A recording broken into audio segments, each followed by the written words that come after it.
पहलगाम हल्ल्याच्या 3 दिवस आधीच दहशतवादी होते दाखल, तर 22 तारखेला पाऊस नसल्यानं पर्यटकांची संख्या वाढल्यानं हल्ला केल्याची सूत्रांची माहिती।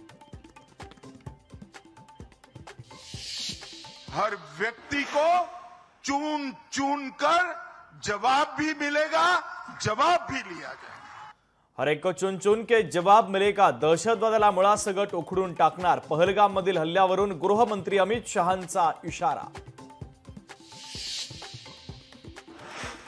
भारताच्या भीतीनं पाकड्यांनी अमेरिकेचं दार ठोठावलं, भारतासोबत अणुयुद्ध रोखण्यासाठी ट्रम्प यांनी मदत करावी, शहबाज शरीफ यांचं अमेरिकेच्या परराष्ट्र मंत्र्यांना आवाहन।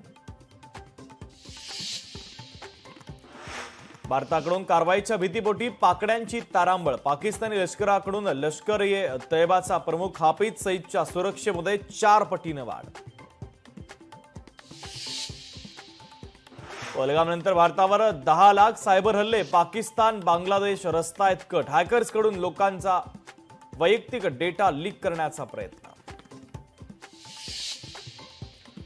अमृतसरमधील दहशतवादी कट बीएसएफनं उधळून लावला, हँडबॉम्ब पिस्तुलांसह जिवंत काडतुसं करण्यात आली जप्त।